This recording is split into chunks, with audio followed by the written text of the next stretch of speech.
Hello friends, स्वागत है आप सभी को मेरे यूट्यूब चैनल पे। तो आज की हमारी कहानी का नाम है मंगलसूत्र। उसे ठीक ठाक घर का पता नहीं मालूम, इतना जानती है कि वह रांची में रहती थी।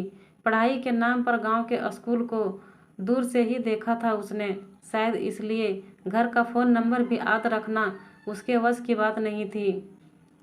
उम्र 16-17 से कम नहीं है, लेकिन नाम पूछने पर 5 साल की बच्ची सी मासूमियत लिए प्यार से कहती है चमेली, जिसे वह हिंदी और अंग्रेजी दोनों लिपियों में लिखना जानती है। पिछले साल उसकी माँ चल बसी और उसके बाद पिता ने भी इस बोझ को ढोने से मना कर दिया। इस तरह विरासत में कुछ भी नहीं पाया चमेली ने, बस उसे अपनी माँ का चेहरा याद है, जिसने मरते वक्त अपनी अमानत अपनी बेटी को दे दी थी। वह अमानत थी मंगलसूत्र।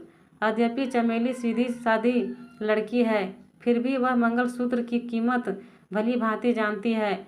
वह समझती है कि यह धागा विश्वास और पवित्रता का प्रतीक है। यह एक अमूल्य निधि है।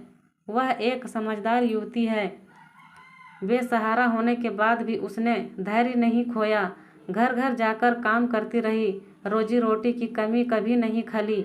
फिर अचानक चमेली की ज़िंदगी में एक गुलाब आया। हाँ, गुलाब ही नाम है उसका। उसने ना सिर्फ चमेली के घायल हृदय पर स्नेह का मरहम लगाया, बल्कि कई नए सपने भी दिखाए।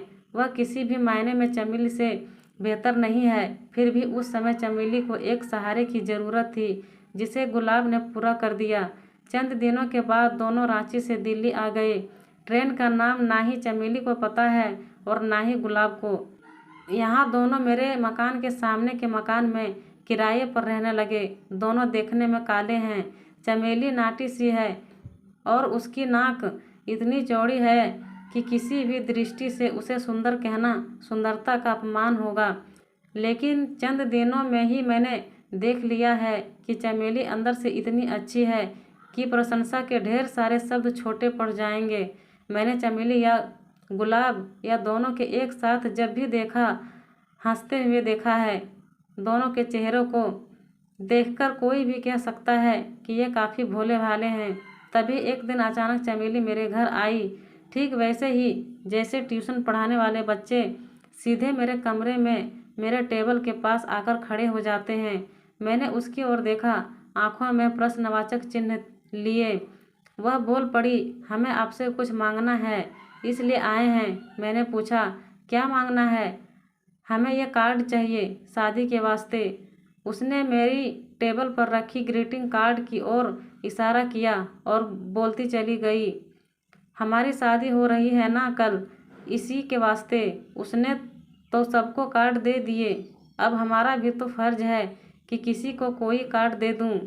उसकी मूर्खता पर मैं हंसना चाहता था, लेकिन उसके चेहरे की मासूमियत ने हंसने से रोक दिया। मैंने उसे समझाया, चमेली ये कार्ड पुराने हैं, तुम्हें तो नए कार्ड चाहिए ना, और उस पर तुम लोगों का नाम ही लिखा होना चाहिए। इस पर उसी ने समझाना शुरू किया, कार्ड पुराना है तो क्या हुआ साहब, घर में ही देना है उसको, और वो आपका नाम कैसे पढ़ेगा? कौन सा पढ़ा लिखा है, मेरी तरह है। इस बार मैं स्वयं को हंसने से नहीं रोक पाया। उसके लिए उसके पति का पढ़ा लिखा या मूर्ख होना कोई मायने नहीं रखता। मैं समझ रहा था फिलहाल चमेली को समझाना संभव नहीं है। मैंने हंसते हुए कार्ड उठाकर उसके हाथ में दे दिए। मैं यह नहीं समझ पा रहा था कि चमेली यह कार्ड उसे गुलाब को क्यों देना चाहती है, जबकि गुलाब से ही तो उसकी शादी हो रही है। कार्ड हाथ में लेकर वह धन्यवाद आदि कहने की कोई ज़रूरत समझे बिना ही चलने लगी। फिर भी मैंने उसको रोक दिया, लेकिन तुम यह कार्ड गुलाब को क्यों देना चाहती हो? कोई नहीं है ना अपना इसके वास्ते? हम कार्ड किसको देंगे? और वही तो हमारी शादी में सब कुछ कर रहा है। 15-20 लोग आएंगे कल, आप भी आ जाना, बहुत अच्छा खाना बनेगा। कहते हुए चली गई चमेली। कितनी सीधी सादी है चमेली, कुछ भी छिपाना नहीं जानती। आज वह खुश है, मुस्कुरा रही है। कल उसकी शादी होने वाली है।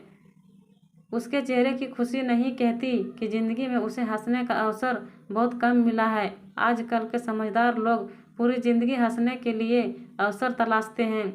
कई अवसर भी आते हैं, लेकिन दिल खोलकर हंस नहीं पाते। हमें चमेली से सीखना चाहिए कि छोटे से मौके पर भी कैसे दिल खोलकर हंसा जाता है।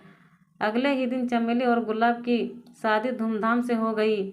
सिर्फ शादी के 3 दिन हुए हैं। चमेली बरामदे पर खड़ी है। चारों ओर से लोग घेर रखा है। चमेली तमाशा बनी हुई है। उसे कुछ समझ में नहीं आ रहा है, मगर आसपास के लोग शायद सब कुछ समझ रहे हैं। कुछ लोगों के लिए चमेली के इस सप्ताह की कहानी एक खेल है, कुछ के लिए हादसा और कुछ के लिए 2-3 एपिसोड में बनने वाली दूरदर्शन के सीरियल की कहानी। चमेली की आंखें सूखी है।